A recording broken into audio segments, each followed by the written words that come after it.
네.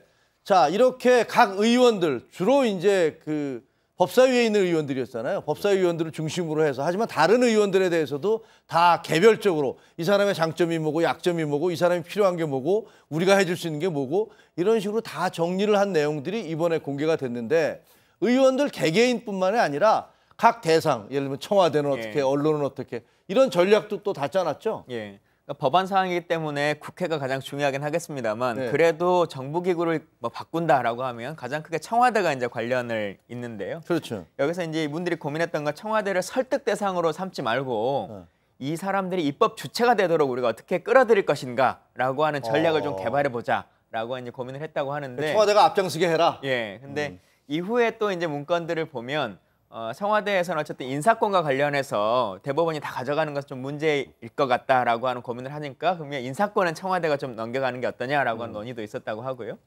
또 이후에 보면 이게 법관이 너무 커지니까 사법부가 커지니까 검찰 쪽에서 반대가 좀 심할 것 같다라고 하니 그러면 법무부나 검찰 쪽에는 뭐 어떤 카드를 제시할 수 있을까라고 해서 그러면 영장 없는 체포를 좀 활성화하는 것으로 우리가 협상 카드를 제시해보자. 저건 인권 침해 논란이 엄청 일 텐데. 그렇죠. 그러니까 영장 없이 일단 체포해 놓고 그 이후에 영장을 뭐 청구하는 이런 제도로 가보자 이제 이렇게 하고요.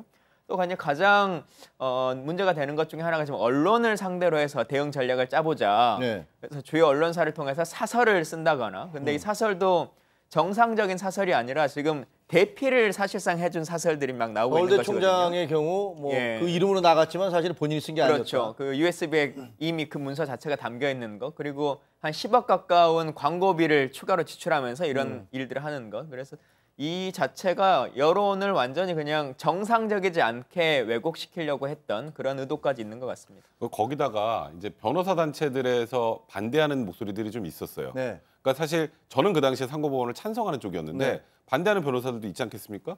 근데 이제 그게 이제 서울 변협이나 뭐 대한 변호사협회에서 좀 소위 말하는 높은 분이 반대를 하면 또 이게 여론이 집중이 되니까 이쪽에 어떻게든 불이익을 줘서 찬성으로 돌려라 이런 내용들도 들어있고 사실 저는 청와대 관련해서 가장 놀랐던 건 저는 사실 그 당시에 상고법원을 찬성했던 게 이건 사실 대법원이 너무 협소해서 국민들이 오히려 제대로 재판받을 권리를 누리지 못하니까 항고 기각이 워낙 많으니까. 네, 그러니까요. 그랬는데 이제 여기서 이 거래를 하는 과정에 아까 조금 전에 말씀하셨던 것처럼 청와대 입맛에 맞게 청와대 인사권도 주고 그리고 더 충격적이었던 건 청와대가 원하는 사건은 대법원에서 하겠습니다.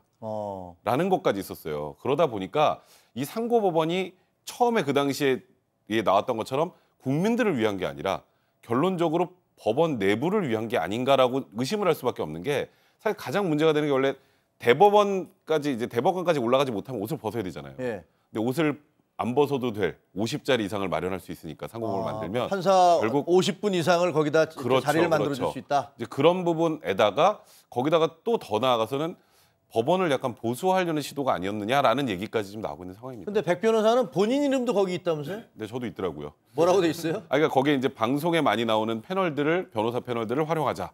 포섭 대상 뭐 이렇게 돼 있는데 포섭 대상이라고 돼 있어요? 그러니까 저는 그 당시에 아마 뭐 저희는 어쨌건 판사 뭐 검사분들하고 많이 친한 분들이 있으니까 그때 생각지도 못하게 그냥 밥 먹었는데 그게 그것 때문이었구나. 이게 돌이켜 보면 다 대부분 그런다는데 뭔가 간접적으로 눈치채지 못하게 우호적인 저한테는 내용을 고맙다는 얘기를 하시더라고 어떤 판사분이. 그래서 뭐가 고마우시냐 그랬더니 상고법원에서 좀 좋게 얘기해 줘. 그래서 저는 그냥 제 소신이 그렇다 그랬더니 저는 이제 포섭 대상은 아니고 거기 보니까 뭐 논리적으로 얘기를 잘해주는 사람 뭐 이렇게 돼 있더라고요.